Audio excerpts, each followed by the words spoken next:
Good morning, students. Myself, Dr. Sunaina Khatri, Assistant Professor in ABSD, Government PG College, Barmer. आज हम अंकेक्षण कार्य संबंधी पत्र यानी ऑडिट वर्किंग पेपर के बारे में डिस्कस करेंगे। अंकेक्षण कार्य संबंधी पत्रों का अर्थ यानी ऑडिट वर्किंग पेपर्स जो है वह एक लिखित और निजी सामग्री होती हैं जिन्हें एक अंकेक्षक प्रत्येक अंकेक्षण के संबंध में तैयार करता है। ये पत्र लेखा संबंधी उन सूचनाओं को प्रकट करते हैं जिन्हें एक अंकेक्षक अपने नियोक्ता से प्राप्त करता है। यानी ऑडिटर को जो जो डॉक्यूमेंट इंपॉर्टेंट लगते हैं वह अपने एम्प्लॉयर से उनको कलेक्ट करता है और उनको फाइल करके अटैच करके रखता है।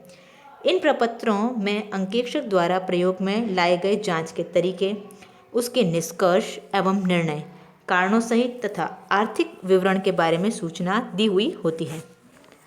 इन पत्रों में शामिल होने वाले कुछ पत्र यानी कौन कौन से डॉक्यूमेंट्स ऐसे होते हैं जो ऑडिटर्स वर्किंग पेपर में इंक्लूड किए जाते हैं। तो इन पत्रों में शामिल होने वाले कुछ दस्तावेज बड़े इंपॉर्टेंट होते हैं जो निम्न प्रकार है। पहला है ऑडिटर की नियुक्ति के संबंध में कोई समझौता या नियुक्ति पत्र, उसका अपॉइंटमेंट लेटर। सेकंड, अंकेक्षित व्यवसाय की विशेषता यानी जिस बिजनेस की वो ऑडिट करने जा रहा है उसकी क्या क्वालिटीज़ या कैरेक्टरिस्टिक्स है। थर्ड, ऑडिट प्रोग्राम, अंकेक्षण कार्यक्रम। फोर्थ, अंकेक्षण कार्यक्रम के संबंध में प्राप्त जानकारी एवं सूचनाएं। फिफ्थ, अंकेक्षण कार्यक्रम के संबंध में किया गया पत्र व्यवहार। सिक्स्थ, अंकेक्षण कार्य के संबंध में प्राप्त किए गए विवरण, सूचनाएं एवं प्रमाण पत्र। नेक्स्ट, वे पत्र जिन पर अंकेक्षण ने जोड़ भी लगाए हैं तथा समाधान विवरण यानी रिकॉन्सिलिएशन बनाए हैं तथा अन्य गणना यानी कैलकुलेशन जो है वो दिखाई है, वो डॉक्यूमेंट्स। नेक्स्ट, संस्था के नियमों, अंतर नियमों की प्रतिलिपि या इनके महत्वपूर्ण अंश। नेक्स्ट, प्रबंधकों की बैठकों की महत्वपूर्ण कार्यवाही की नकल यानी उन मीटिंग्स में क्या क्या डिसीजंस लिए गए। नेक्स्ट, उन प्रपत्रों की नकल जिन्हें अंकेक्षक द्वारा अपने पास रखना आवश्यक समझा जाता है।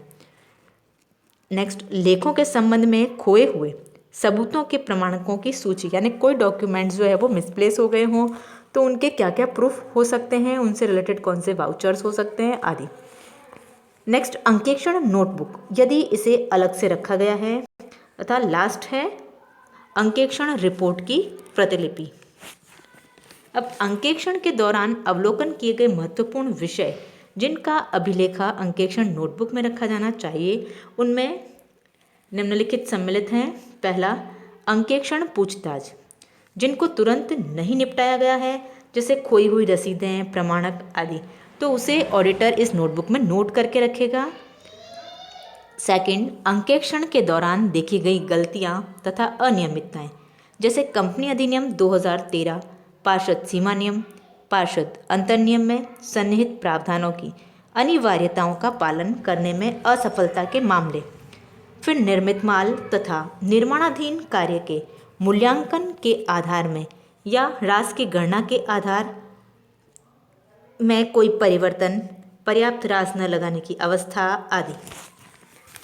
नेक्स्ट है असंतोषजनक पुस्तपालन व्यवस्थाएं, लागत निर्धारण विधियों, आंतरिक अथवा वित्तीय प्रशासन या संगठन की असंतोषजनक स्थिति।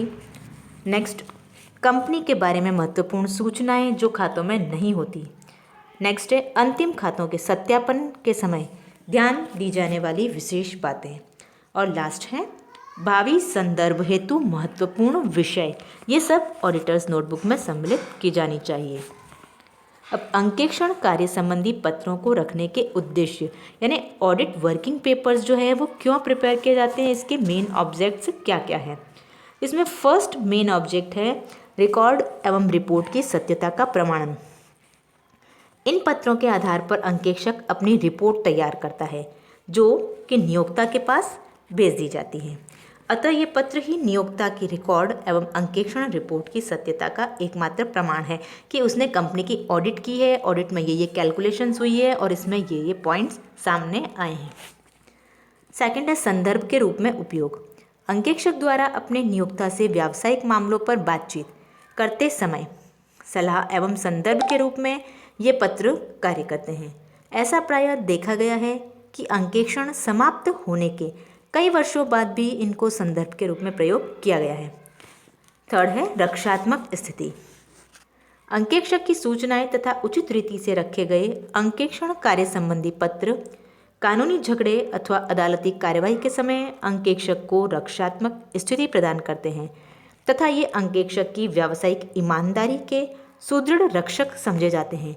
अर्थात अगर कोर्ट में अंकेक्षक के खिलाफ कोई केस चलता है तो वह इन डॉक्यूमेंट्स के द्वारा यह प्रूव कर सकता है कि उसने अपने कार्य में कोई लापरवाही नहीं बरती है और उसने अपना कार्य पूरी ईमानदारी के साथ किया है।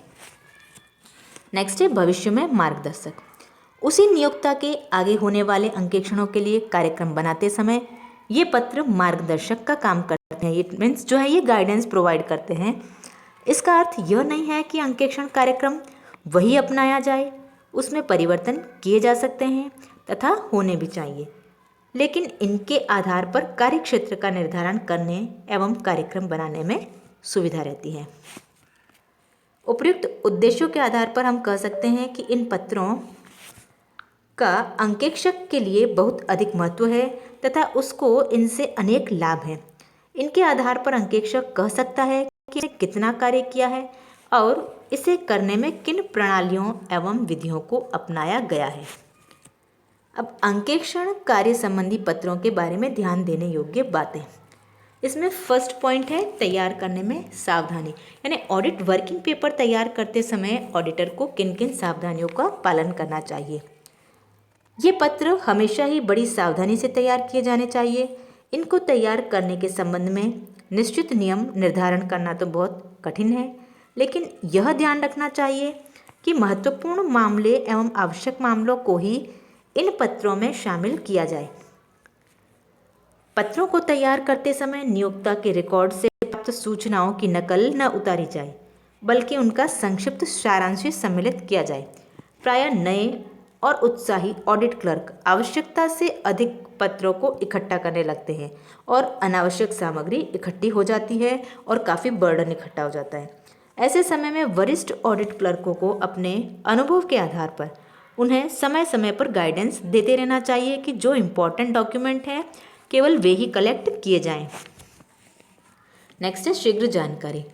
अंकेक्षण क्लर्कों की योग्यता एवं बुद्धिमत्ता उनके द्वारा रखे गए अंकेक्षण कार्य संबंधी पत्रों के आधार पर बड़ी आसानी से जांची जा सकती हैं। ये दो प्रकार के हो सकते हैं। पहला, जब वे क्लर्क अपने द्वारा रखे गए इन पत्रों को अंकेक्षक के सामने प्रस्तुत करते हैं तो क्या अंकेक्षक उन पत्रों के आधार पर ही बिना आगे पूछताछ किए अपनी रिपोर्ट तैयार कर सकता है। इट मीन्स अगर ऑडिटर को अपने स्टाफ को पूछने की ज़रूरत नहीं लगती है कि उसने क्या और कैसे किया है, इट मीन्स वर्किंग पेपर सही मेंटेन किए गए हैं। और सेकंड, यदि कोई व्यक्ति बीच में ही कार्य छोड़कर चला जावे तो क्या आगे आने वाला व्यक्ति केवल इन पत्रों यानी वर्किंग पेपर्स को स्टडी करके अपना कार्य आगे प्रारंभ कर सकता है तथा उसे अन्य किसी से पूछताछ करने की आवश्यकता नहीं है। यह ही अच्छे या आदर्श अंकेक्षण पत्रों की पहचान है।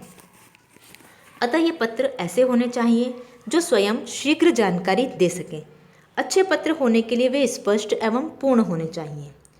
थर्ड, इन पत्रों में लिखी जाने वाली आवश्यक बातें। अब फर्स्ट है, इन पत्रों को तैयार करते समय तैयार करने वालों के हस्ताक्षर होने चाहिए कि किसने उसे प्रिपेयर किया है, ताकि उनके कार्य एवं उत्तरदायित्व का निर्धारण किया जा सके। सेकंड, जिस दिन इन पत्रों को तैयार किया गया हो या उसका पुनर्निरीक्षण यानी रिव्यू किया गया हो, उस दिन की डेट इस पर लिखी होनी चाहिए। नेक्स्ट है, अंकेक्षक ने अपने कार्य में जिन चिन्हों का प्रयोग किया है उनका भी इसमें विवरण होना चाहिए। अब अंकेक्षण कार्य संबंधी पत्रों का स्वामित्व, ownership of audit working papers. अब ऑडिटर जो वर्किंग पेपर्स तैयार करता है वह ऑडिटर की संपत्ति है। यह पत्र चाहे अंकेक्षक ने स्वयं तैयार किए हों अथवा अंकेक्षक के मांगने पर व्यवसाय के स्वामी द्वारा दिए गए हों। व्यवसाय के स्वामी इन पर कोई अधिकार नहीं होता। यदि अंकेक्षक ने नियोक्ता से कोई पत्र अल्प समय के लिए उधार लिया है तो उसे अंकेक्षक को अपने पास वह नहीं रख सकता है। यदि वह उसे अपने पास रखना चाहता है तो व्यवसाय के स्वामी से उसकी परमिशन लेनी होगी अथवा उस पत्र की नकल अपने पास में यानी फोटोकॉपी अपने पास रख सकता है। अंकेक्षण कार्य संबंधी पत्रों को अंकेक्षक को अपने आधिपत्य में रखने का अधिकार है। इट मीन्स वो अपने पोजीशन में रख सकता है, लेकिन इसका यह अर्थ नहीं होता कि उसे नियोक्ता की गुप्त बातों को भी प्रकट करने का अधिकार है। ऐसा करने पर वह दुराचरण का दोषी माना जाएगा। इट मीन्स उसने जो है वो फ्रॉड किया है। किंतु नियोक्ता की प्रार्थना पर या किसी कानून के अंतर्गत यदि उसे यह सूचना प्रकट करनी पड़े तो वह ऐसा दोषी नहीं माना जाएगा। अब अंकेक्षण कार्य संबंधी पत्रों को फाइल करना यानी filing of audit working papers. इन पत्रों को एकत्रित करने के साथ साथ एक फाइल में लगाते रहना चाहिए। अंकेक्षक अपने द्वारा अंकेक्षित प्रत्येक संस्था के लिए अलग अलग फाइल रखता है, जिसमें उस संस्था से संबंधित अंकेक्षण पत्र फाइल कर दिए जाते हैं। जैसा कि पहले बताया जा चुका है कि यह फाइल अंकेक्षक को बहुत लाभ पहुंचाती है तथा इसका रखना भी बहुत महत्वपूर्ण है। यदि पत्रों की संख्या बहुत अधिक हो तो प्रारंभ में एक अनुक्रमणिका लगा दी जाती है, जिससे अंकेक्षक के लिए वह इजी हो जाए।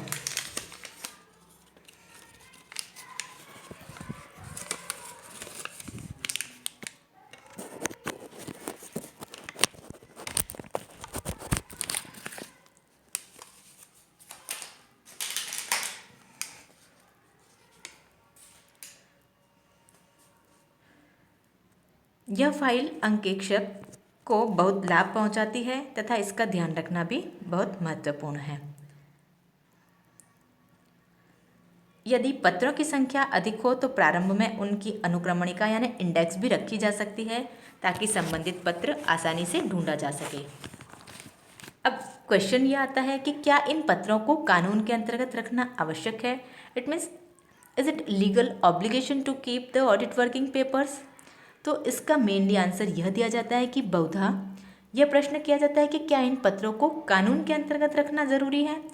हमेशा अंकेक्षक इन पत्रों को अपनी सुरक्षा, संदर्भ, कार्य के प्रमाण एवं भविष्य में मार्गदर्शन आदि के लिए ही रखता है। अभी भारतवर्ष में इन पत्रों को किसी कानून के अंतर्गत रखा जाना आवश्यक नहीं है। ये पत्र तो अंकेक्षक द्वारा अपनी सुविधा के लिए रखे जाते हैं। फिर दूसरा क्वेश्चन ये अराइज होता है कि इन पत्रों को ऑडिटर द्वारा कितने टाइम तक रखा जाना चाहिए। इस संबंध में भी कोई प्रोविजंस नहीं है, किंतु कंपनी अधिनियम 2013 की धारा 128 के अंतर्गत कंपनी की लेखा पुस्तकों को संबंधित वर्ष के बाद 8 वर्ष तक सुरक्षित रखा जाना आवश्यक है। अतः यह उचित ही है कि ऑडिटर भी कंपनी के अंकेक्षण से संबंधित फाइल को भी 8 ईयर्स तक सुरक्षित रखे, किंतु कानून के अंतर्गत वह ऐसा करने के लिए बाध्य नहीं है। Thank you.